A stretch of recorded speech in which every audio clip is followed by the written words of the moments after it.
Closing argument today is about the continuing recirculating nonsense that the advanced by Lawrence Tribe and that corrupt hack, war whore, corporate whore, Judge Federalist Society favorite, Judge Lunatic Luttig, the judge who said the president can, by unilateral decree, deprive a person of all of their constitutional rights and liberties, including their right to speech, right to associate, right to press, right to petition the government, right of religious expression, right of religious affiliation, right of self-defense under the Second Amendment, right of privacy to be secure in their persons or property under the Fourth Amendment, right to due process of law or right to counsel or right to a grand jury under the Fifth and Sixth Amendments, right to trial by jury under the Seventh Amendment, right against excessive bail under the Eighth Amendment. Every single one of those rights could be stripped, according to lunatic Judge Luttig, if the president just called you enemy combatant. This dangerous threat to American constitutional law and liberty was the one behind convincing Pence, and the one that Pence cited for why he just couldn't do anything as vice president, despite the Electoral Count Act and despite the long history of political precedents dating to Thomas Jefferson, John Adams, and Alexander Hamilton, that he actually had discretionary authority over the manner and means and method for the collection and votes on electoral counts. He's been out there telling everybody that Trump must be stripped from the ballot immediately, that every single official in America that has anything to do with the ballot cannot allow Trump's name to be printed on the ballot, cannot allow the American people to vote for him. That according to him, the local clerk, the local sheriff, the local deputy, any official, Secretary of State, Governor, Attorney General, anybody, anywhere, by God, you better step in there and make sure the American people cannot vote for Donald Trump. That's who they are. This man celebrating the denial and deprivation of democracy is the one the Federalist Society called one of our great judges and justices. Indeed, most of them wanted him to be on the Supreme Court of the United States. Well, let's dispatch this nonsense, and we will start with quoting the text itself. Subsection 3 of the 14th Amendment to the United States Constitution, passed after the Civil War as a Civil War amendment, states as follows: no person shall be a senator or representative in Congress or elector of president and vice president or hold any office, civil or military, under the United States or under any state who, having previously taken an oath as a member of Congress or as an officer of the United States or as a member of any state legislature, or as an executive or judicial officer of any state, to support the Constitution of the United States, shall have engaged in insurrection or rebellion against the United States, or given aid or comfort to the enemies thereof. But Congress may, by a vote of 2/3 of each house, remove such disability. The Congress shall have power to enforce, by appropriate legislation, the provisions of this article. So the first point is that this is clearly specific to the unique and unusual historical context of the American Civil War. As Professor Dershowitz has mentioned, applying this to any other context is insane.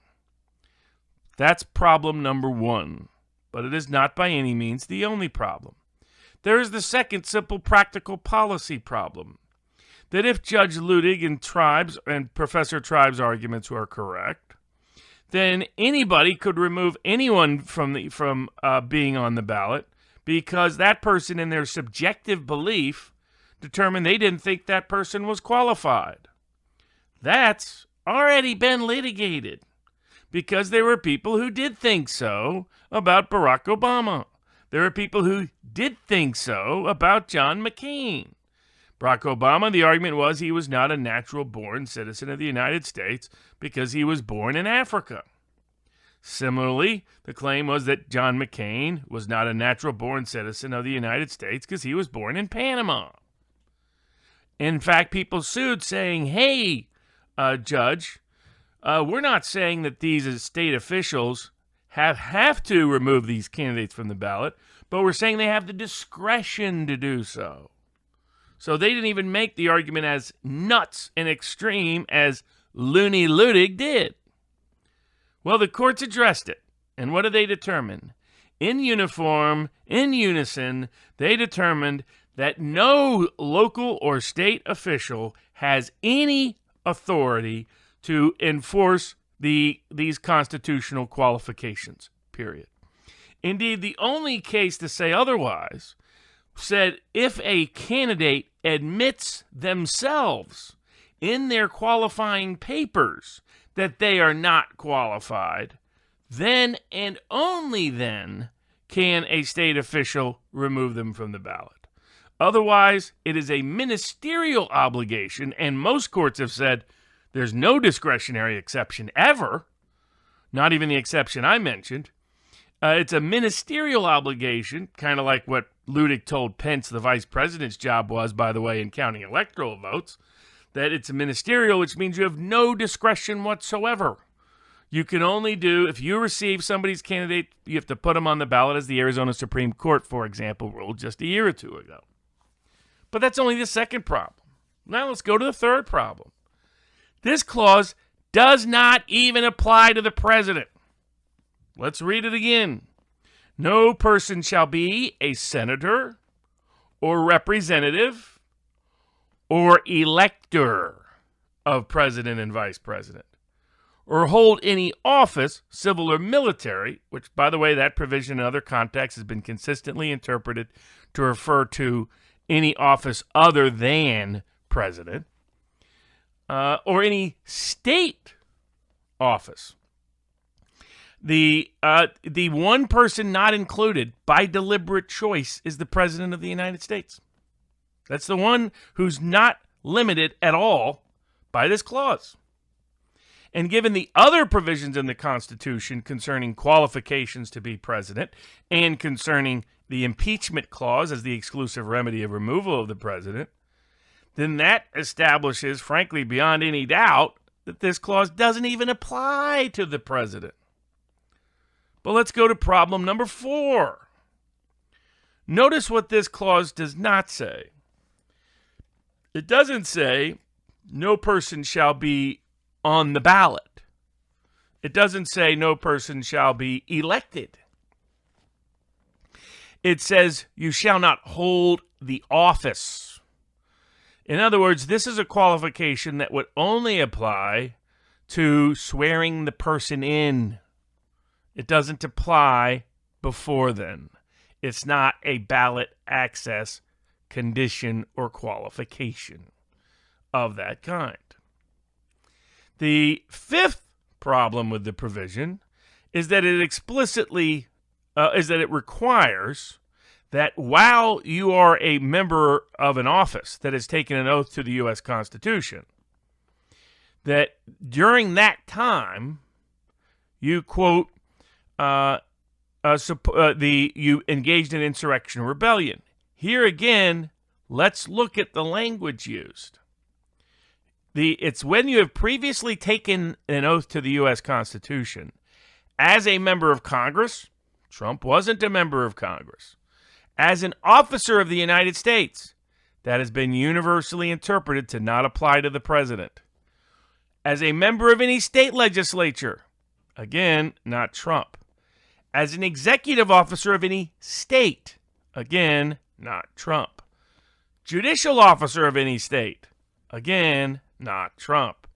In other words, just as the beginning of the provision doesn't apply to the president, the provision about who it applies to engaging in insurrectionary activity also does not apply to the president by the deliberate choice of the clause. That's the fourth problem. Now let's get to the fifth problem. It states that while you are taking that oath, you, quote, shall have engaged in insurrection or rebellion against the United States. Notice sedition is not listed even. Treason is not listed even. Any other provision is not listed. Only insurrection or rebellion, or given aid or comfort to the enemies of the United States. That provision has been consistently interpreted in other contexts to mean during a declaration of war. There was no declaration of war that was taking place during Trump's presidency. he has not engaged in insurrection or rebellion. It presupposes that an admission or acknowledgement of that having occurred.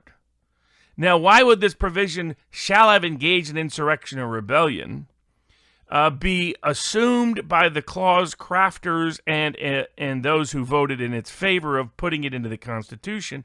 Why isn't there about shall have been convicted, shall have been... Because it's for the Civil War. This was applied to the people who had positions of office, who resigned those positions of office and swore oaths against the United States and joined the Confederacy.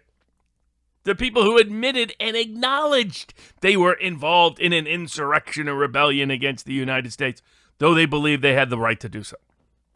That's what that's about. There's no application beyond the Civil War clause, and that clause makes that clear, as Professor Dershowitz has said the same. So there's two more problems with trying to apply this to Trump.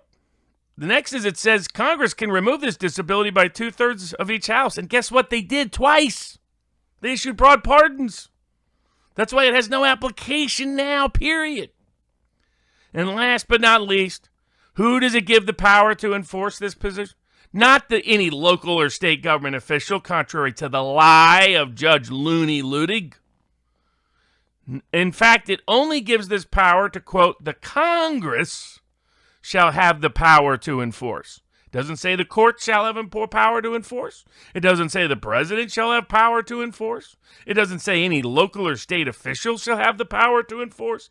It solely and wholly says the Congress shall have the power to enforce, and by only a certain limited means, by appropriate legislation.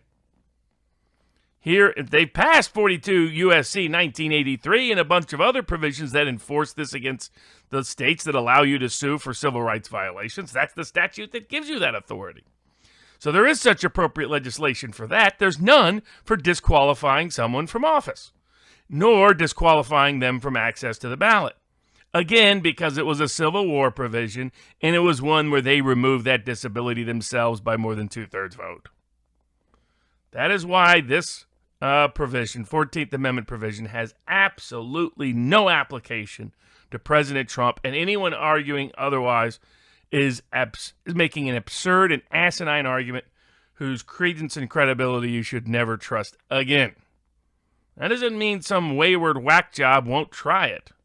It just means the law is crystal clear on which way it must go.